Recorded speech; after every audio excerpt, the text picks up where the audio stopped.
racial, ethnic paradigm.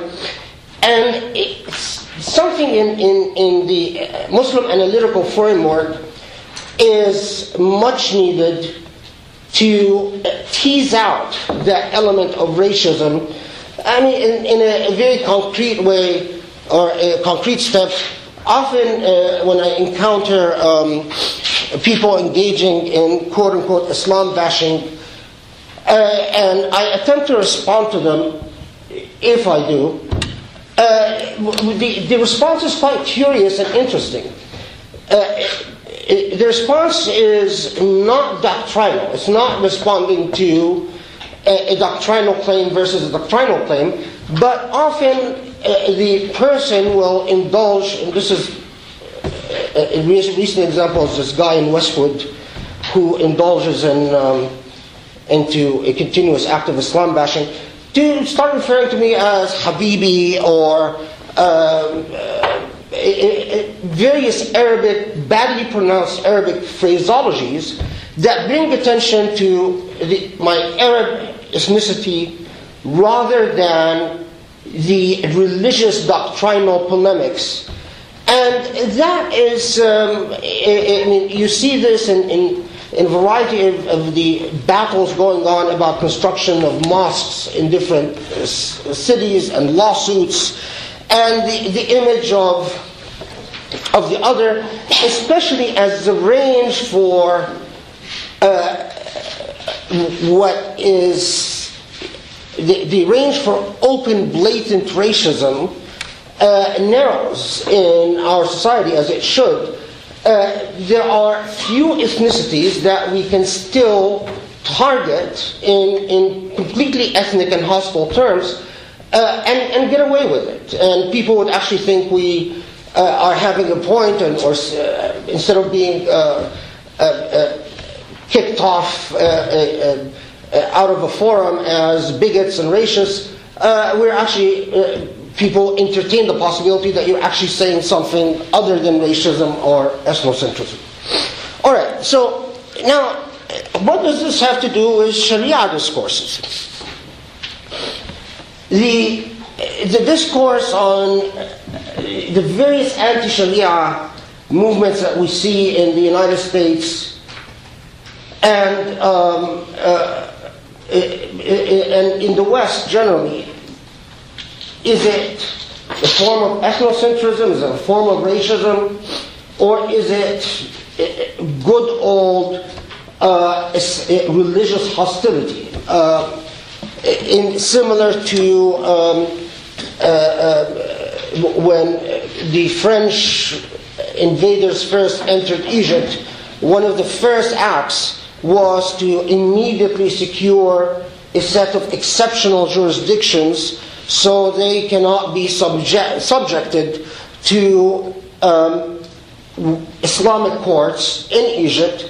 Now, of course, as colonizers, they felt entitled, but other than that, to them, the Montesquieu idea of the law being the spirit of the people, and they didn't want, as the colonizers, the dominant, hegemonic colonizers, didn't want to be subjected to the spirit of the dominated, seeing it in terms of power dynamics.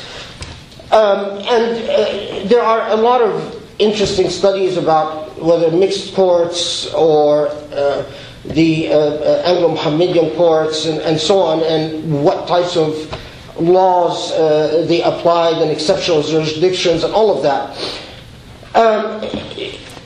So the idea of being afraid of the law of the other is not new.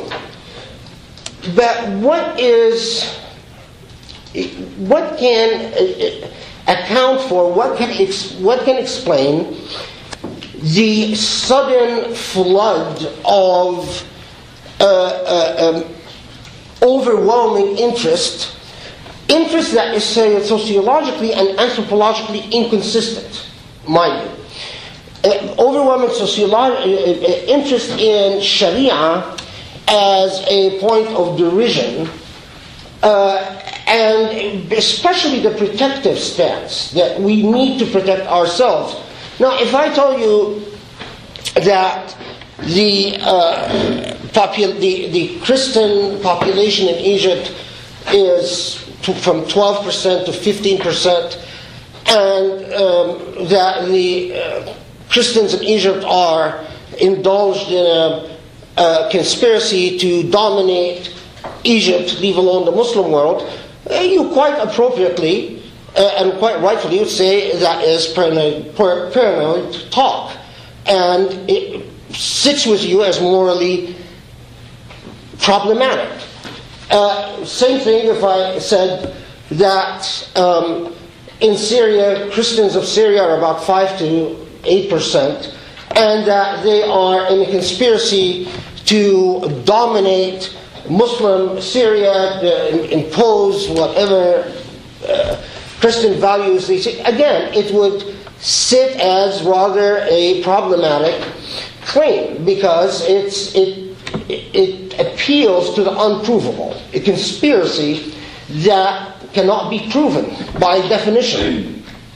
So what is it that makes supposedly, purportedly rational people think that about 6 million, best estimates, Muslims in the United States can actually dominate anything in the United States? I mean, actually, to the extent of imposing Sharia law. What can help us understand that? Well, what is striking when I say that a sociologically and anthropologically inconsistent interest is the fact that if at the same time you see an increased fear of Sharia law, you also see a corollary rise in the interest in studying and comprehending Sharia law, that might make sense. And anxiety is the product of an intimate engagement. But in fact, I suspect that the trends are quite the opposite.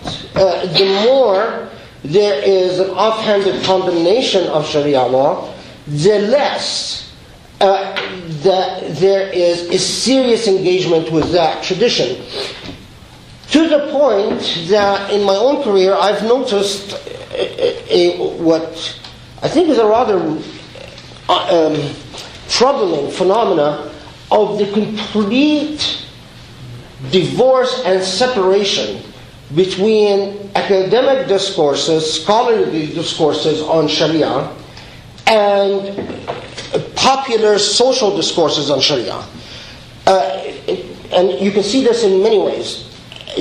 Any average respectable book on Sharia today is published at a price that predicts a very limited distribution. So for instance, Routledge publishes books on Sharia for $130, hardcover, even paperback, $60, $70. Books that are serious studies by professors on serious matters, while the popular press goes on indulging in whatever it indulges in, with the scholars not bothering with the popularistic discourses, and the popular discourses have no clue what the scholarly discourses are engaged in. And this instead of an egalitarian dynamics towards knowledge, it actually reaffirms an elitist dynamic towards knowledge. So less interest in terms of serious study, at the same time that there is the belief that one knows what Sharia is. When people become most interested in learning what they already know, or what they already think they know, so they're only interested in receiving confirmation of what they believe, then you know that you've got an irrational process, an irrational epistemological process, a process in which knowledge is not seen as an element that uplifts or elevates or informs and liberates, but knowledge is seen as simply there to serve impulses that we feel at various psychological and symbolic levels. And same thing if it was the rise of anti-Semitism, and I've actually, can be found in a lot of literature.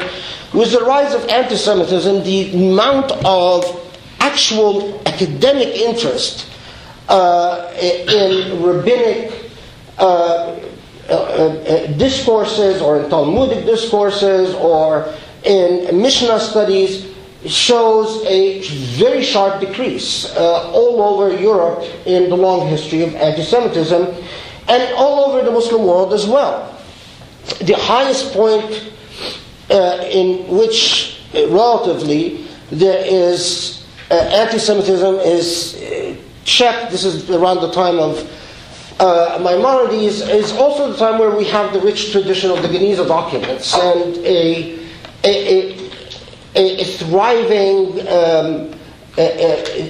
rich literary culture that accompanies that, while the times of Al-Hakim, for instance, in Egypt, the Fatimid ruler, who's just insanely anti-Semitic, is also a time where you find absolutely no engagement with the Jewish literary tradition, and the Jewish literary tradition increasingly becomes a private affair among solely Jews, unconnected to anything outside the Jewish community itself.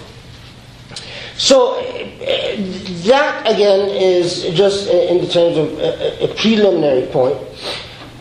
Now, is there what is, in my view,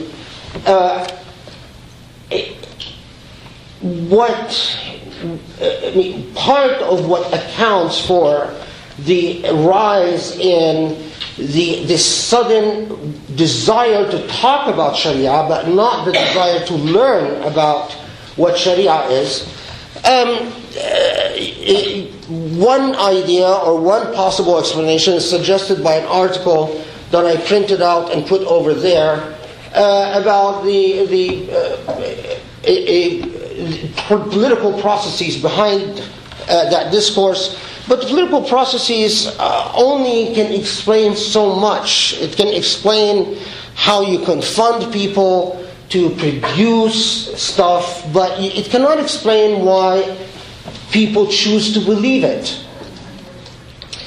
And on that second element, upon the reopening of Islamic studies, one of the comments written by, typically Islamophobic comment, but one of the comments written by someone who doesn't identify himself says, well, during World War II, did we have centers that studied Nazism in a favorable light? And that's quite interesting, because during World War II is a full-fledged war with an ideology, Nazi ideology. Has the war on terror, after, I remember in the beginning of the war when people would say it's going to turn into symbolically a war with